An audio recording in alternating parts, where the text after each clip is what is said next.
Tucked in the back corner of Boston's Seaport World Trade Center, over a dozen gingerbread creations were unveiled for judging in the 19th annual Gingerbread House competition. It is part of the Boston Christmas Festival, which is a juried craft show that brings 350 exhibitors from all over the country. Everybody in our show makes what they sell.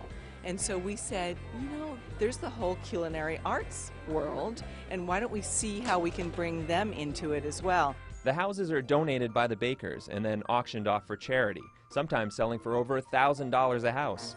This year's competition benefited Housing Families, a nonprofit organization dedicated to ending family homelessness. We have a best of show, we have a most creative, we have a best tasting because all of the chefs bring cookies or muffins or something made from the same batter that their houses were made from.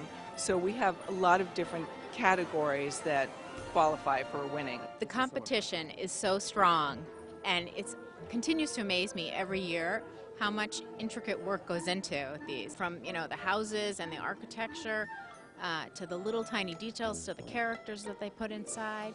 So it's always really exciting. You never know what you're going to see. For me, I was looking for the construction and sort of how complicated it was. Almost imagine it how it was deconstructed before, what was underneath all of the decoration. For participants, the preparation begins weeks in advance. At Finale Bakery's headquarters in Allston, baker Nora Murphy had the extra challenge of defending their 2011 title of Best of Show. This will be the front with a sleigh, reindeer, a little trail of elves. The whole theme is Santa's workshop, the elves, the North Pole, Christmas. I know that is gingerbread Christmas to me. We roll them out. We have stencils. Then I cut along all the stencils and bake those pieces in the oven. And then they were painted and assembled. I take some steps where I'm like, okay, how am I going to do this? But I didn't fully think through of how long is this going to take? How big of a process is this going to be? Different things went wrong all along the way. But it doesn't mean it fails. So just go with it and have fun. It's supposed to look pretty and you're supposed to have fun doing it. After countless hours and sometimes weeks worth of work, the finished products were ready for judging. So I first walked in, we have our house in hand and go, oh my God, look at all these gorgeous houses. But then concentrate on finishing, but there's so many gorgeous houses here. It really is a good turnout. Best tasting goes to KRISTA DUNNE.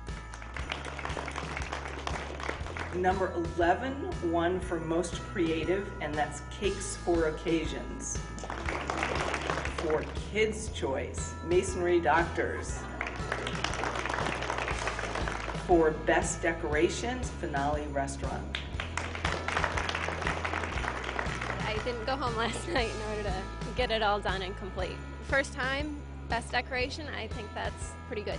I mean, there's little details I would like to have improved upon, but overall I am happy with how it came out. Finally, the Best in Show goes to number 2, Wicked Goodies.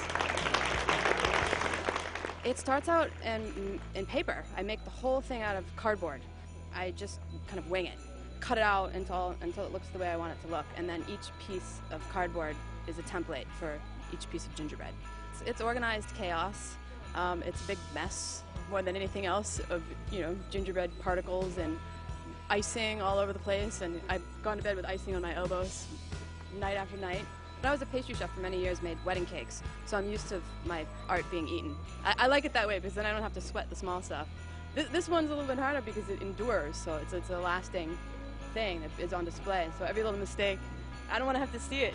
It is a little weird just to let it go, but kind of a good feeling too. I'm so happy to be done with it. I'm so happy to have it out of my living room. Now it's just pictures and someone else can enjoy it.